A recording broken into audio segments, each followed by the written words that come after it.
Om.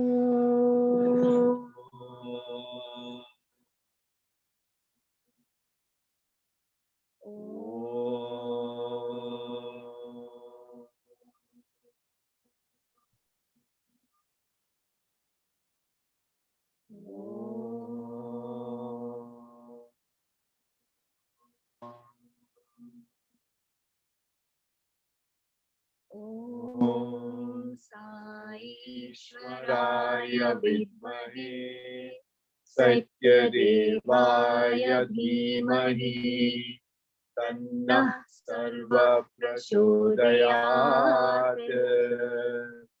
Om Sai Ishwaraya Vidmahe Satyadevaya Dhimahi Tannah Sarva Prachodayat. Om Sai Ishwaraya Vidmahe Satyadevaya Dhimahi Tannah Sarva Prachodayat. Om Sri Sai Ram. God is closer than husband. Kumar was a student in Satyasai College in Puttaparthi. Swami allotted his parent ground floor accommodation in the eastern block close to his own residence. At the evening prayer, one day Kumar sang a bhajan, Sai Pita or Mata Sai. Sai is the father and Sai is the mother. As Swami sat on his throne quite close by and nodded his head in tune with the song, Swami's eyes were swimming with kindness and compassion. No sooner had the first stanza of the song ended than Swami abruptly got up and hurried out. The boy felt that his singing was not probably to Swami's liking. Swami walked into the residence of Kumar's parents. Devotees who watched the scene were surprised. In recent times, no one had seen Swami thus leave his residence and proceed beyond its precincts. In the residence of Kumar's parents, his mother had a heart attack and was struggling for life. Baba hastened into the house, gave her a glass of water, and materialized devotee for her. After a few words of solace and encouragement to the lady, he returned to the bhajan hall and resumed his throne. Just then, Kumar's bhajan song was coming to a close. When it was over, Swami spoke to Kumar. Do you know why I hurried out? Your mother was on the verge of dying and I went to save her. Here you are singing, you are the father, you are the mother. How could I sit here enjoying your song when your mother was in agony there? I had to reach her urgently and save her. The lady's husband was all the time present in the bhajan hall among the devotees. His son too was there singing. All the same, only God could rescue the suffering lady. God undoubtedly, in the closest and the most intimate of one's kith and kin, closer than even husband.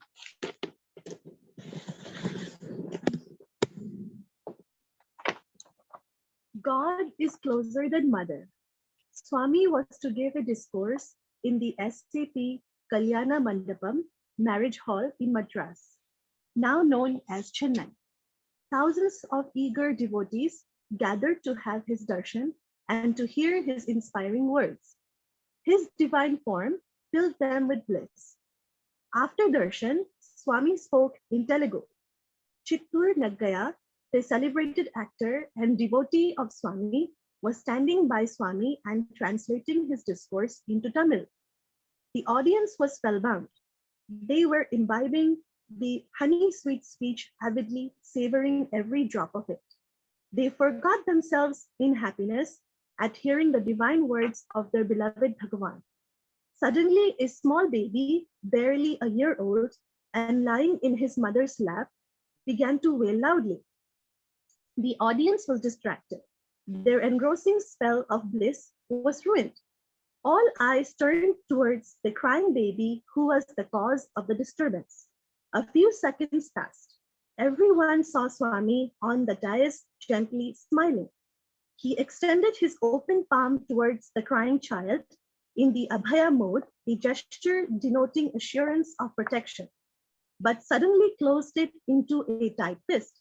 That very moment, the child fell silent.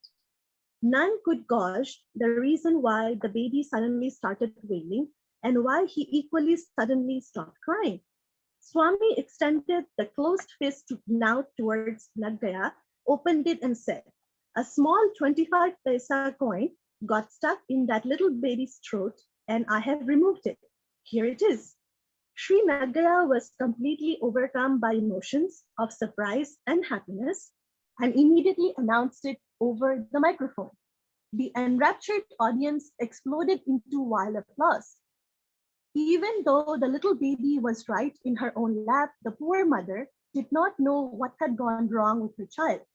It is obvious that more than even one's own mother, God is very much closer.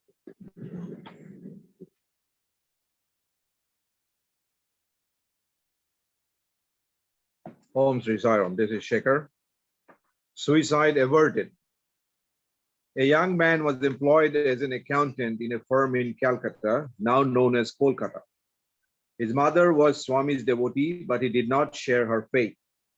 It so happened that he was accused of misusing the firm's money. Unable to bear the infamy, he even thought of suicide. His mother wrote to Baba requesting his permission to bring her unfortunate son to Puttaparthi. But not knowing how to send it through post to Baba, she kept her letter behind Swami's photograph in her puja place. Meanwhile, the boy went to the bridge on the river Ganges. He thought that that would be easy if he jumped into the river. Just as he was about to do so, he heard a voice, "Come to Puttaparthi, come to Puttaparthi." He was surprised. Puttaparthi, Puttaparthi. The words continued to ring in his ears. Thereupon, he abandoned all thought of suicide, went to the railway station, purchased a ticket to Bangalore, and boarded a train. Strangely, even the noise made by the running wheels sounded to him like Puttaparthi, Puttaparthi. When the train moved fast, the words sounded fast. When the wheels were slow, the words too were slow. On arrival at Bangalore, he went to the booking counter to purchase a ticket for his onward journey to Penukonda.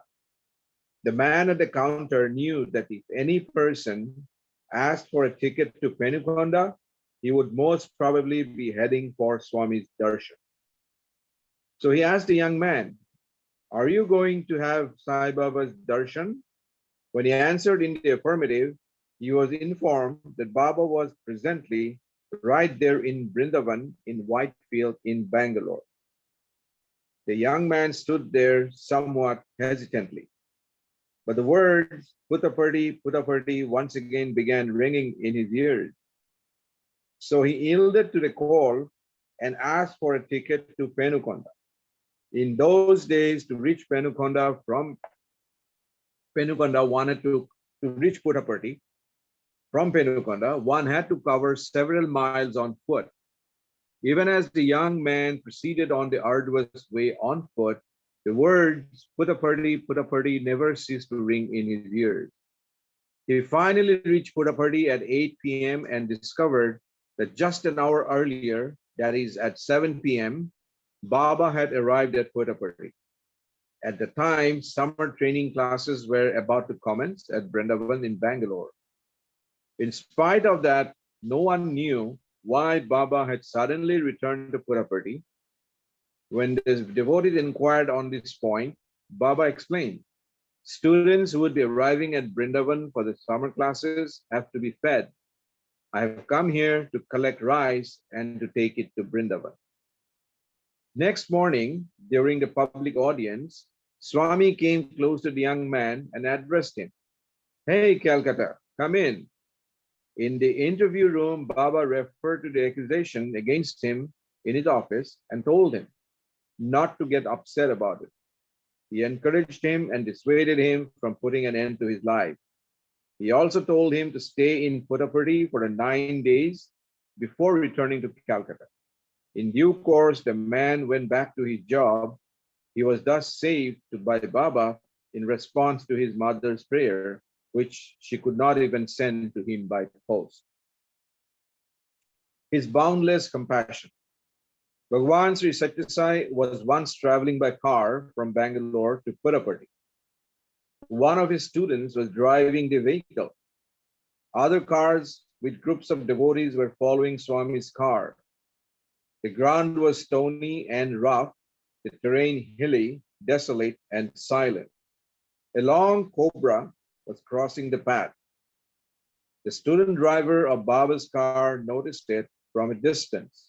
He could not, however, make up his mind whether to stop the car to save the cobra or to run over it. He looked back in the rear seat of the car and found Swami in yoga mudra, in deep contemplation. He thought, Swami is fast asleep. If the car were to be suddenly brought to a halt, his sleep would be disturbed. Therefore, he sped forward and ran over the cobra. After arriving at Prasanthi Nilayam, the student alighted from the driver's seat, ran and opened the rear door for Swami. Swami got down and proceeded toward the veranda of his residence. The student was intrigued to find a wide smear of mud, like a broad strip, on the back of Swami's robes. He said, Swami, your garments are soiled on the back. Swami's reply was, a little while ago, I had to go below the car's tire in order to save the poor cobra. Om Sri Satya Sai Parabrahmane Namaha. Santi, Santi, Santi. End of chapter 9.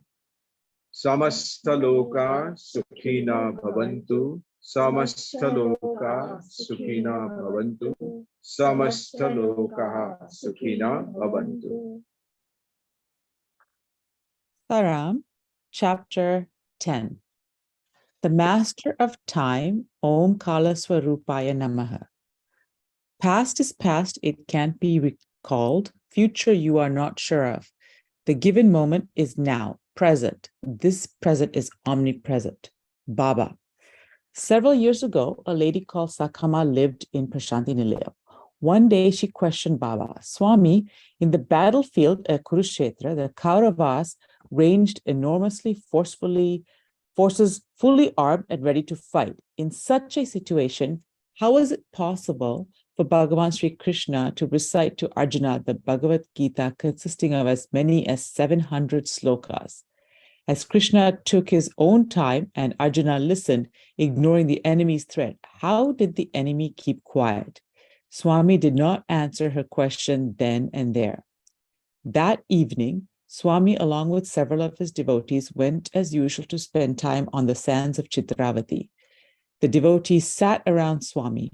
Sakama too was among them. Swami thrust his hand into the sand, and as the curious devotees watched with wide open eyes, he slowly pulled out a foot-long, gleaming white ivory figure. It showed Lord Krishna sitting on a chariot and exhorting Arjuna with the Gita. The image was extraordinarily minute in detail and of exquisite craftsmanship. Sakama in particular was staring at it with an open-mouthed wonder. Swami explained, how many days will ordinary mortals take to carve this beautiful ivory image? How many hands will be required to accomplish this intricate carving? How many artists would be required to make the initial design and to prepare detailed plans?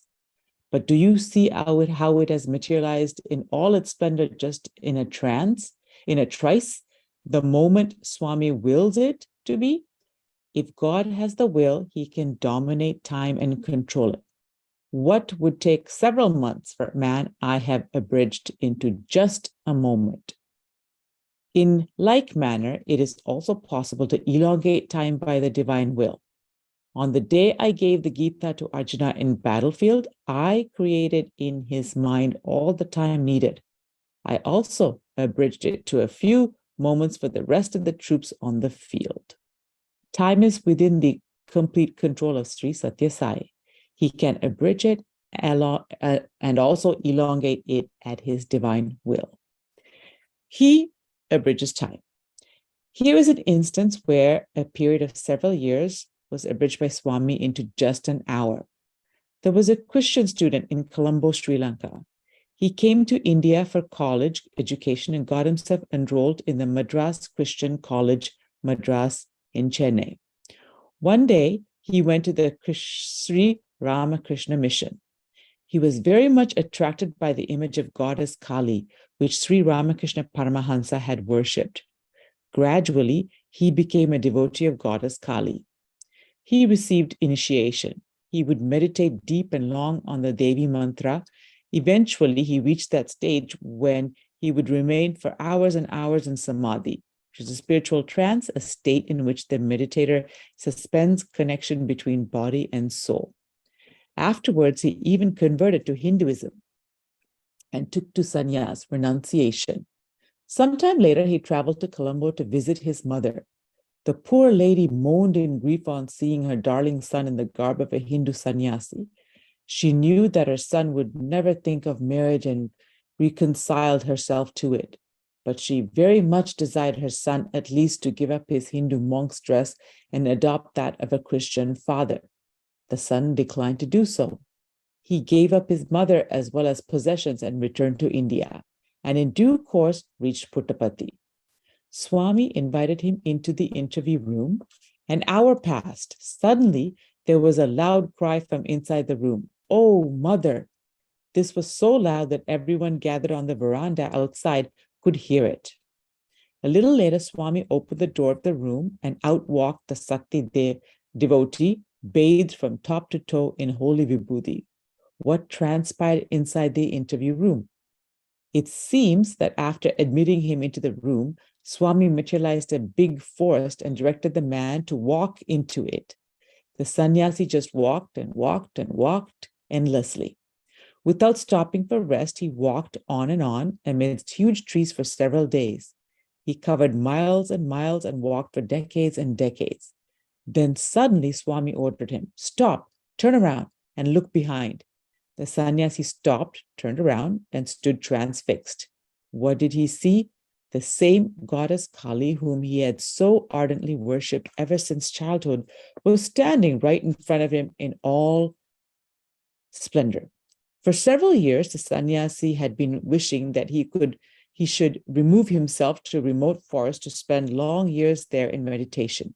Swami fulfilled that deep urge within the span of an hour. He had been desiring to perform penance for many, many years, but Swami abridged that also to less than an hour. In addition, Bhagavan vouchsafed him the darshan of goddess Kali that he had been yearning for. When his most ardent wish was so beautifully fulfilled, the sannyasi could not hold himself back, but cried out in ecstasy, "Oh, mother!" On hearing this cry, which emerged out of the inner recess of his heart, Bhagavan responded in melodious voice, "My dear man, there is no need for intense penance in the Kali Yuga. It is sufficient if you remember your favorite deity's name and incessantly intone it mentally. Only through Nama Smaran will you attain fulfillment." So saying, Swami materialized copious amounts of vibhuti, pouring it all over the delighted youngster and blessed him. He elongates time.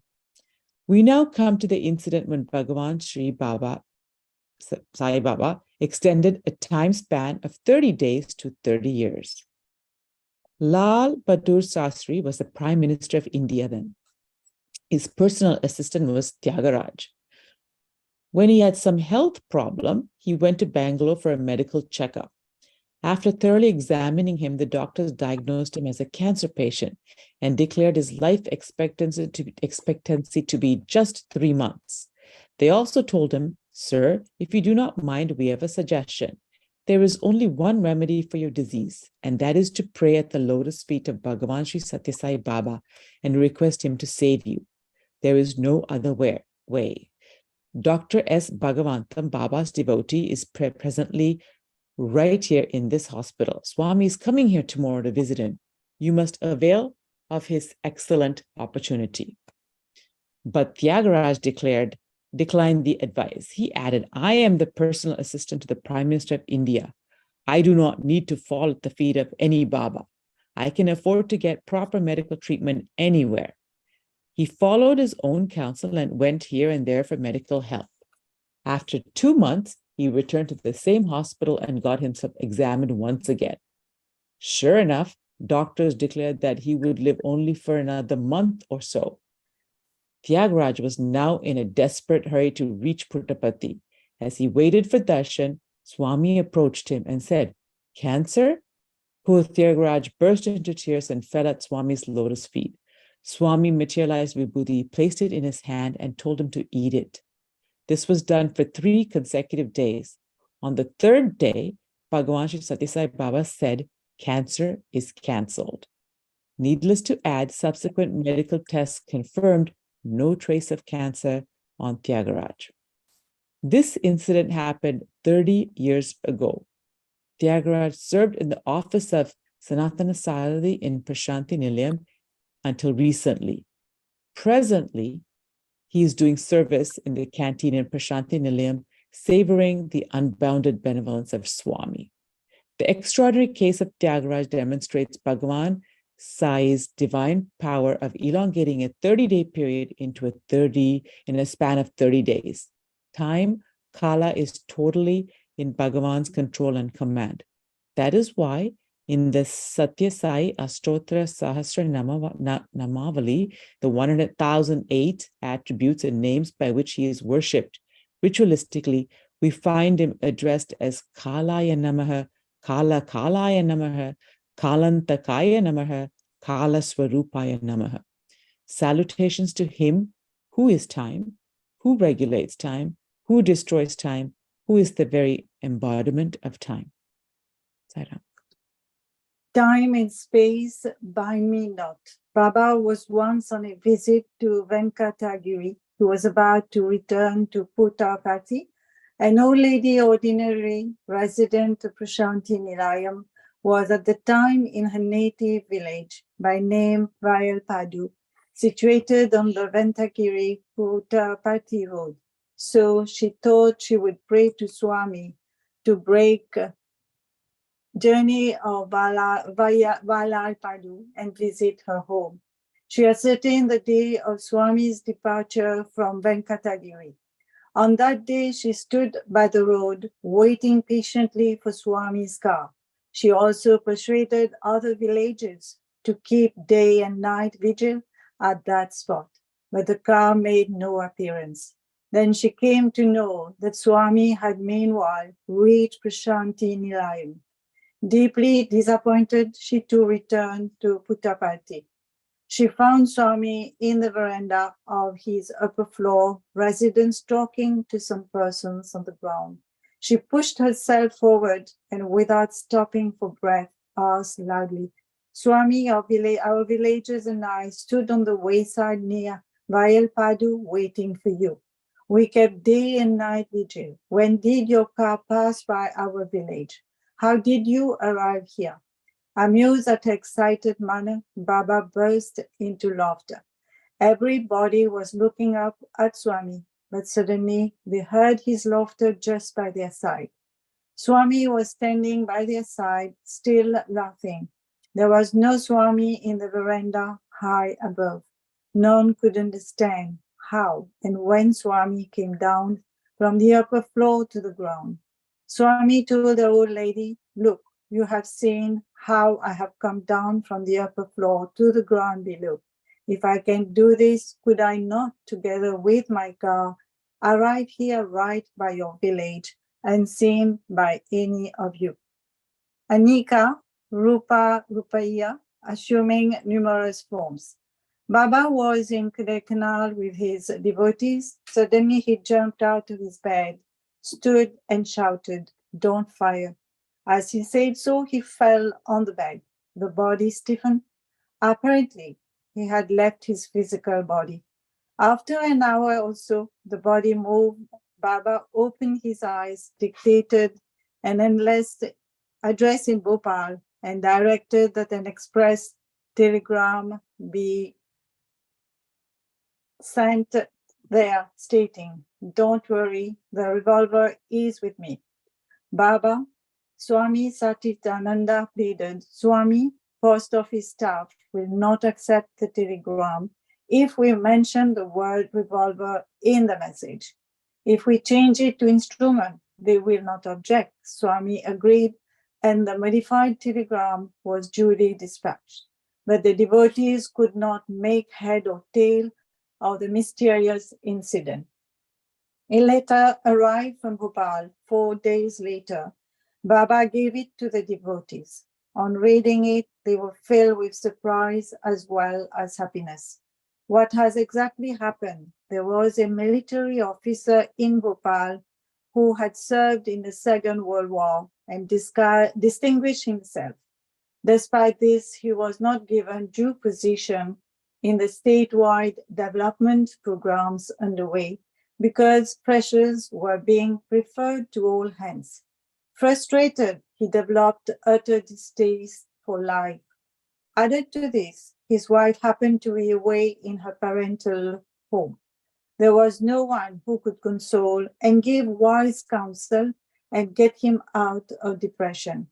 Under these circumstances, he decided to commit suicide. He test-fired his revolver to see whether it was functioning all right. It performed well. He readied to kill himself with the second shot. Just as he was about to press the trigger, there in far off Kodaikanal, Swami suddenly shouted, "Don't fire." At that precise moment in Bhopal, the door of the officer's room suddenly flew open. Standing at the door was his bosom friend and old college mate. He didn't come alone. His wife too was with him. Behind them was the porter who was carrying their luggage.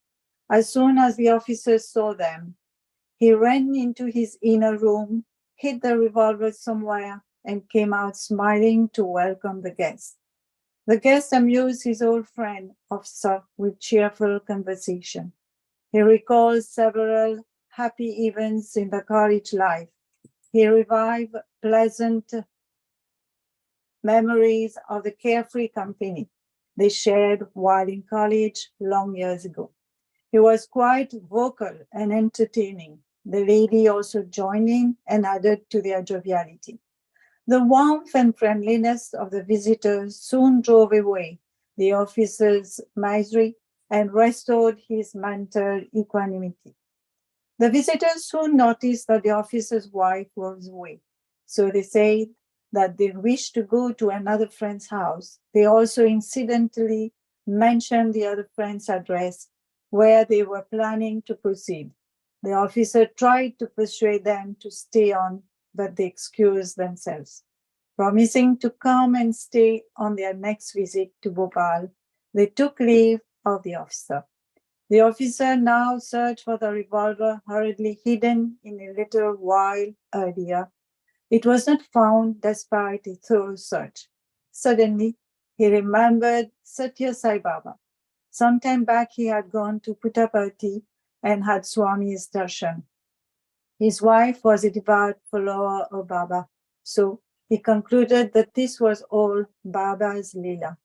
Locking up his house, he went in search of his college fellow at the address given to him, but he was told that no visitor had come there. Just as he returned to his home, an express telegram from Kodaikanal arrived. It read, "Don't worry, the instrument is with me, Baba." On reading it, the officer was overcome with remorse. To express his gratitude, he wrote a detailed letter to Bhagwan. It is through that letter that Baba's devotees also learn about the full details of the incident. It is worthy of note that to save a devotee, Bhagwan assumed 3 human forms: the officer's friend and his wife and the porter, all of them simultaneously at the same spot and at the same time, which makes it an extraordinary event with profound significance. It also establishes yet again that time is under Swami's control. This is the meaning of the Vedic dictum, Ekokam Bhushyam, the one will to manifest into many. Om Samasta Loka Sukhino Bhavantu. Samasta Loka Sukhino Bhavantu. Samasta Loka Sukhino Bhavantu. Om Shanti Shanti Shanti. Sarah, thank you everyone.